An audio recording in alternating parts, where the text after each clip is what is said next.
Okay.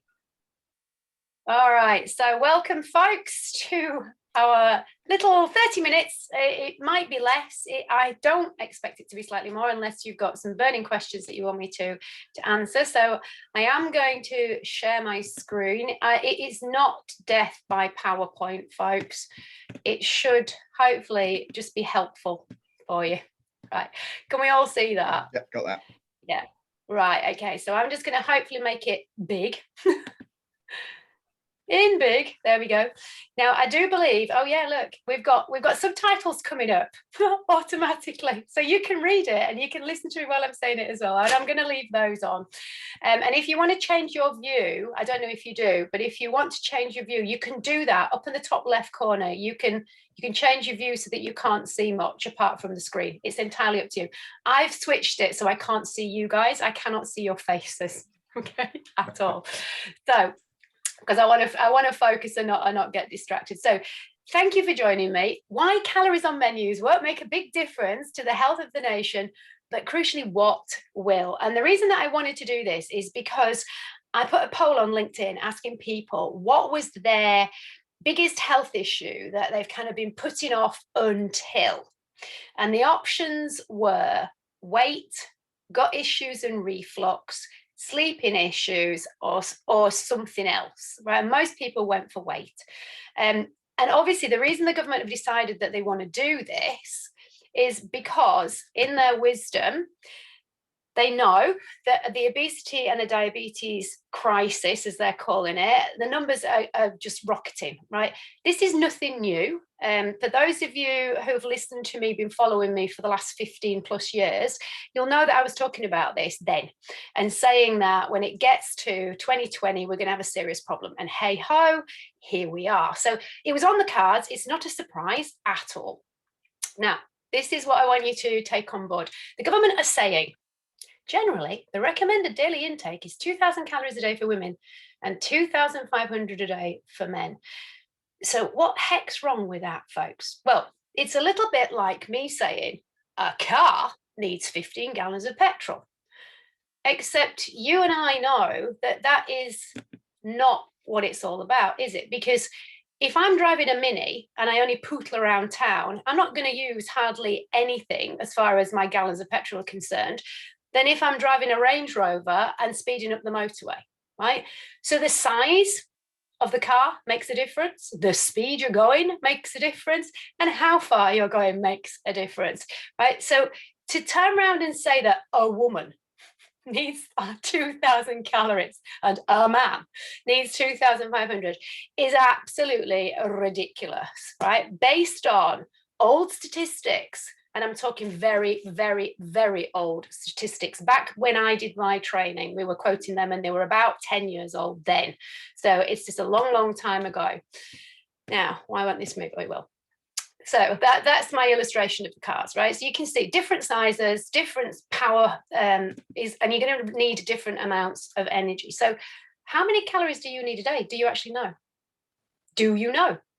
Because if we have got calories on menus and they're supposed to mean something to people, it kind of needs to start with you actually having a clue as to how many calories your body requires. And here's the thing, most people have no clue, right? Some do, they track and they're kind of obsessed with it and het up on it. But the majority of people, and let's face it, it's the majority of people this is aimed at, have no clue, right? So how do you know? How do you find out? Well, there's a really simple way of calculating it. You can go all sciencey, you can get your calculators out, or you can do it the really simple way that you can do in your head if you know your weight in pounds. Now, here in the UK, many people do not. If you're from a different country, you probably do. So you might have to Google, right? What is your weight in pounds, right? And it should tell you straight away. Just add a 0 onto the end of whatever your weight is in pounds, and that'll give you a clue as to how many calories you need just to exist, right? Just to exist. That means for your brain to function, for your heart, for your lungs, all your major organs, and for you to kind of actually just move around. Now, most people absolutely overestimate the amount of movement that they do, right? And they underestimate the amount of calories that they've eaten. And so it's no surprise that there's a massive disconnect between what people think they're doing, what they think they're eating, and how much they are moving. And do calories actually count, and do they matter? Right? And this is why I'm saying that putting them on menus is completely pointless, because basically, what is a calorie? It's not a thing. It's not a tangible thing. I can't show you a calorie, right? It's like a watt. Does everybody know what a watt is? Electricity, right, is measured in watts, right? It's a measurement. Can we see watts? Can we feel watts? Do we know what watts look like? No. It's the same with calories. It's not a thing, right? It's a measurement of energy. And what is the energy that it's measuring? It's measuring the energy that you can get from proteins, from carbohydrates, and from fats, which are our three main fuel sources. And this gives you a clue as to how much energy you can get from those foods. So a calorie is not a tangible thing. And counting calories is pretty pointless if you don't know how many calories your body actually requires to move, to live, etc. So we've got this. This is what they're proposing. Let's put calorie count on menus. Now, I don't know about you, but even if I do know when I'm going out how much my body needs, I'm not going to sit there totting up every single thing on my calculator and adding it all up. So people are going to read it and they're going to go, oh, that's interesting, right? And they're probably going to order it anyway. Or they're going to go, oh, I won't have that, even though I like it. I'll have something else that's lower calories. And then guess how they'll feel? Dissatisfied, like they've lost out, that they're disappointed. Well, that was a waste of time paying for that. Could have eaten that at home, etc. So can you see how it's not going to be helpful? One jot. And this is what we need to take on board. All calories are not created equal. So if we are going to measure the energy in fats, proteins, and carbohydrates, we need to understand that they work differently in your body. So if you look at the ones over on the right side on your picture, they are colourful. Yes, there's kind of a lot of bulk to them. If you were to sit and eat those, you'd need to chew them quite a lot because they've got things like fiber and vitamins and all kinds of good stuff for your digestive system and things that your cells need to work, especially your brain. And then we look at the stuff on the other side, and it might taste nice, but does it take a massive amount of chewing? Don't think so. Does it get into your system and get broken down really, really quickly? Yes. Can we get a lot of energy in a small amount of those foods on the left and not as much energy from a larger amount of the foods on the right? Yes, they've all got calories, right? But they are not broken down by your body, and they're certainly not utilized in the same way, because we need to understand digestion. And most people have no clue how digestion works, okay? And it's kind of helpful to know that we eat food. We got to digest it, we've got to break it down. And what nobody's talking about is how well is your digestion working. For most people, not great. If you are surrounded by a lot of toxins, if you don't drink enough water on a daily basis, if you're not going to the loo at least once a day, that's a clue that your digestion and the end part there, the elimination process, is not brilliant. If you're not digesting and breaking down food and going to the loo, it means you're not going to be absorbing and assimilating the goodness that's in the food. So it doesn't matter how many calories you're getting in. You can be overweight, you can be undernourished, okay? And it's not about the energy and the calories that makes the difference. So from age 35, we do not create as much hydrochloric acid that breaks food down in the stomach and digestive enzymes as we used to when we were younger. Add that to the fact that most people are eating distracted, are eating not sitting down, not taking their time, not even preparing to eat. And the body doesn't even get a chance to get into that cephalic phase of digestion. That cephalic phase of digestion is when your body makes the digestive enzymes or tells the liver and the gut to say, hey, there's food coming, and the acid should come in. And we do that because we're going, oh, I can smell food. Oh, it's lunchtime. I'm feeling my tummy's a bit grumbly. I'm going to sit down at the table now and I'm going to just relax and get ready. This is why we used to say grace, right? Not just for religious reasons. It forced you to stop, to slow down before you start stuffing your face with food, right? And that allows the enzymes to actually come into play and do their flipping job. Now, most people don't do that. They eat while they're doing other things, they eat on the run, so they never get a chance to digest properly. So those calories that you're counting on your menus, you're probably not digesting and breaking down half of them anyway. So what is the problem? Let's have a quick recap. Diabesity, this is kind of what they're nicknaming it, this kind of connection between diabetes and obesity. Now, that was proved ages ago. They're saying it's a new thing. It's not a new thing, right? a lot of you may be going, hang on a minute, I know somebody who's diabetic, or I'm diabetic and I'm not obese.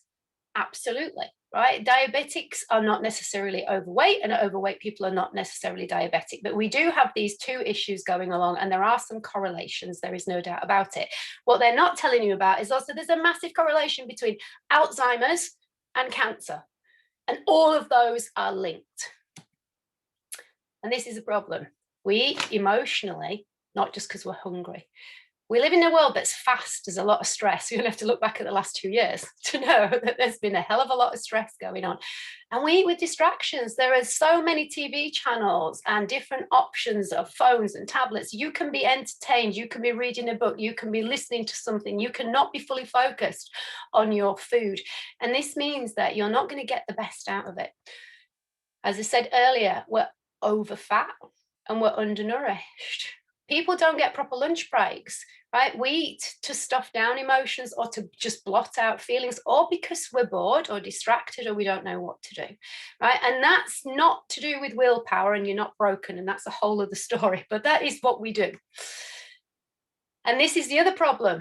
The government says it's telling you on every flipping food packet you pick up that you need all of these calories, and you don't, right? You absolutely do not. Work it out for yourselves.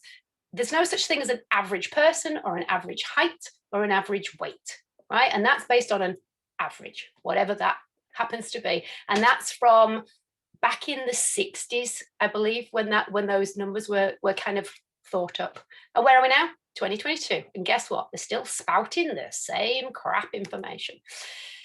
Treats have become a daily diet, and that's a massive problem because there's flipping food anywhere. You walk down the high street if you're in London, go into any town centre, every other shop is a takeaway or a cafe, right? There is just food coming out of your ears everywhere. Supermarkets didn't used to have the little, grab and go stations just by the door that they do, and they have had for the last few years, right? We didn't used to have that stuff. You used to make, when you went to the supermarket, you went to get food to make. You didn't go to a supermarket to buy your takeaway lunch, but people now do. So treats are everywhere. And the word treat, right? Back in the day, ask your granny or your great granny, right? A treat was something that you had maybe once a week or once a month. And you savored it and you ate it slowly and you really enjoyed it. And often it was a family affair because it was a treat. Nowadays, all of this stuff is so freely available. It's just a part of your daily diet, right? And we think it's normal. It's really not. And liquid food gets forgotten. Going back to your coffee shops, right? Your lattes and your cappuccinos with double this and flavors and goodness knows what, and extra cream and blah, right? You're getting a meal in a glass, and people forget things like fruit juice, things like alcohol, soft drinks that are non-alcoholic. You're still getting energy from those, and your body is going to use those foods as fuel as well as the actual physical food that you eat. So what heck is the solution? Right? It's not, I hope you agree now, putting calories on menus. So what is it? Crowd out the crap, right? Crowd out the crap foods. That doesn't mean you go around restricting. Oh no, I've eaten out now and I've eaten all of these calories, so now I'm going to restrict. No, because you're going to overeat again and you're going to feel deprived.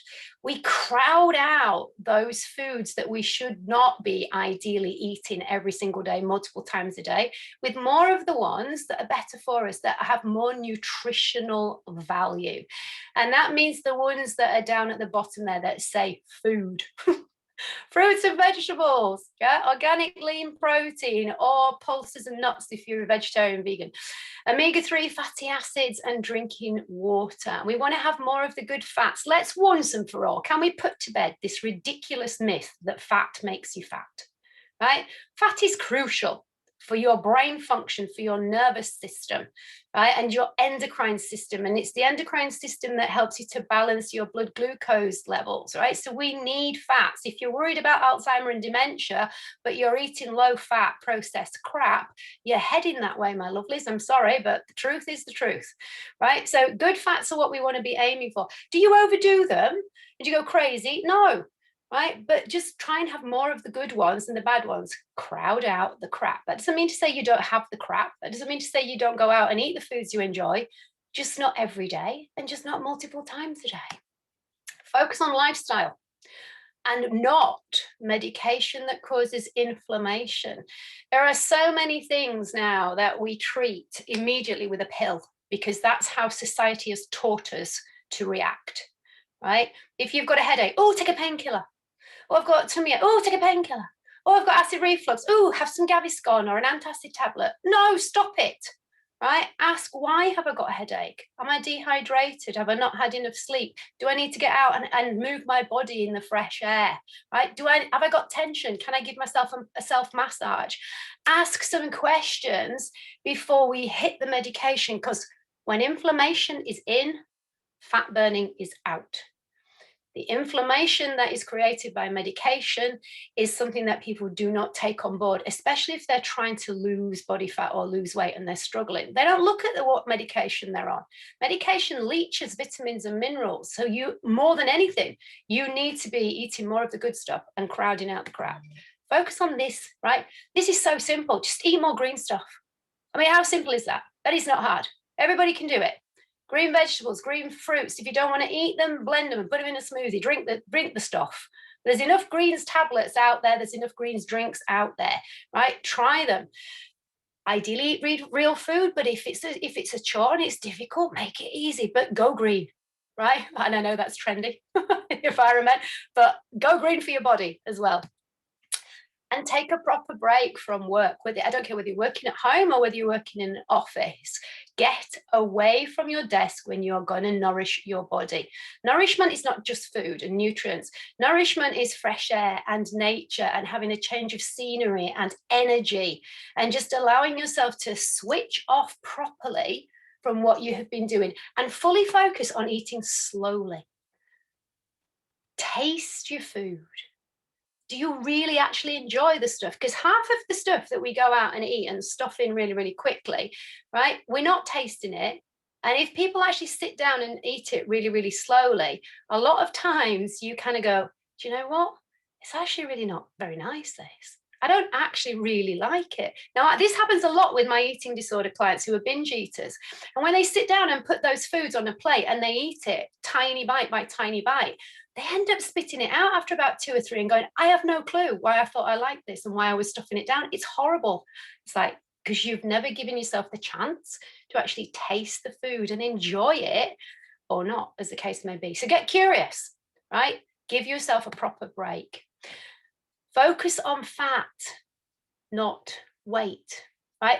Everybody talks about these two things like they are the same. It's like saying to me an apple is the same as a piece of beef. What? No, weight is a number on a scale, just like a calorie is an energy measurement, right? Weight is comprised of things, just like calories are comprised of proteins and carbohydrates and fats. Weight is comprised of bone and muscle and skin and brain and fat, right? Weight is not a thing, it's a measurement. Fat, however, you can actually feel that. We can see it if we were to scan your body internally, and we can feel it underneath our skin, and we can probably pull it away. We need it. It protects us, right? But we just don't want too much of it, and especially around the middle. Okay, because we know that belly fat over and above everything is an indicator for ill health, for poor immune function, for more chances of you getting more autoimmune and any other issues like heart attacks, cancers, etc. Right? And yes, there are thin fat people who have too much internal fat, and that's to do with genetics. But on the whole, for the majority of people, work on your waist circumference. Now, Dr. Brian Moseley, I don't know if you've heard of him, I don't know if you've seen him, but he's done quite a lot of stuff for various BBC programs, and I've been fortunate to do some training with him. And he's come up with this brilliant string method. And I don't know if you've heard of it, but if you're not, it's dead simple. And you can tell by now, I love simple stuff, right? Eat green, eat slowly, sit down. It's not hard. So you get a piece of string, you stand on it, you pull it up, measure your height, you chop it off. You fold the string in half, and then you put that around your waist, and it should comfortably fit, right? And if it doesn't, you know you've got too much belly fat. Okay, so you don't have to faff about going, oh, what should it be? What inches? Oh, I haven't got a tape measure, right? You haven't got a piece of string? Use a cotton reel. It doesn't really matter. It does the same thing, right? Try it. See. If you've got a big gap, tickety boo, you're fine. It should comfortably go around with a little bit of give, ideally, right? More laughter, more relaxation, and more play, right? These are not the things the government is telling you to do. Right? They're telling you do more exercise, right? What about moving your body and laughing and having fun, right? What about getting out with your family and just going for a walk? What about getting more playtime for an adult? We're just like kids. We need to play. We need to switch off. We need to enjoy life, right? Pets, great, play with them. Do crazy things like big Jenga in the garden, right? Or whatever. If you've got kids, join in their games, right? Play things like rounders. Try skipping in the garden with your kids, or create a little obstacle course of household objects. Make it fun, have a laugh, laugh at yourself, laugh with other people. This is the stuff that the government's not telling you to do. This is much more effective than putting calories on a menu. So health doesn't have to be hard, folks. It really does not. If you want to know how you can implement this stuff within your lifestyle and just make it really simple, you just want a conversation with me, connect with me. I'm on Facebook, Vicky Midwood. I'm on LinkedIn, Vicky Midwood. I'm on my website, vickymidwood.com, and I'm on email, vicky@vickymidwood.com. So it's not hard to connect with me, and I'll be very happy to have a conversation with you. So I'm going to stop sharing now. And those of you who are with me live, I would love to know if you've got any questions or any comments or anything that you want to add that's been helpful, that's not, etc. So feel free to unmute yourselves and just dive in. Go for it, Anne. You're picking on me. I saw you on mute. You know, you're saying about the medication, and I am on medication, obviously. Yeah. Is this something I could just stop, or should I speak to? No. When it comes to medication, if you have been prescribed it by a doctor, then absolutely you need to liaise with them and have a conversation. But if you are taking some steps to make some serious lifestyle changes, then you want to inform them and say, I'm doing this with a view to maybe reducing or at least, potentially coming off some of these medications if I start to feel better. Can we have a working relationship on this? And if you're open with your GP and tell them what's going on, they'll be all for it. They absolutely will. They'll be behind you 100%. The only struggle that you have now, obviously, is getting an appointment with a GP. Yeah. But when it comes to medication, no. What I'm talking about is things that you can get over the counter that we kind of self-prescribe, or our mum does, or our auntie does, or a friend said, take those. Yeah. Those are the things that we want to be really careful of. Yeah. Okay, thank you. You're welcome. Owen, anything? Yeah, I think there's to me a lot of focus seems to be on numbers and measurement. Yeah. And personally, numbers and measuring cause stress. They do. And if the body is in a state of stress, it goes into survival mode and lays down fat because it recognizes trouble ahead. And that's all that stress is. It's preparing for trouble. Yeah. Therefore, measuring is, to me, totally counterproductive in terms of numbers. I mean, measuring like the piece of string thing, brilliant. Love that idea. Yeah. Never tried it, and I will do. I'll give it a go with my clients, because I've got one client at the moment at my boot camp saying, "What do I do about my diet?" Well, okay, there's the crap and the food piece that you've just done, but I think getting that piece of string and wrapping it around her will open her eyes and make her realize something very, very simple, rather than I'll go to my fitness pal and scan everything and measure everything and just go spare. Exactly. And this is the issue that we have. I mean, apart from the fact that this is looking at numbers for the explosion of people who've had problems with food and disordered eating, especially in the younger generation through lockdown, this is just a complete and utter disaster. It's a total disaster for those who are recovering from anorexia. It's just let's take them straight back to square one. I mean, it's ridiculous. But what we do is, as we've probably recognized as human beings, because we think we're a superior species and clever, we just try to overcomplicate everything. And it's just like, stop it, because we've lost facts and we've lost the idea that it's not meant to be complicated. It's meant to be simple. And most people don't do the simple stuff because we've gone so far the other way that we think, oh, the simple stuff can't work. And it's like, well, the complicated stuff definitely isn't working, because look where we are. So how about we go back and do the simplest things? Before we had all these abilities to measure everything, people went more by their clothes than anything else. They didn't go scooting off and going, oh my God, what's my BMI? Let me Google it. What's my, ridiculous. So yeah, you're absolutely right.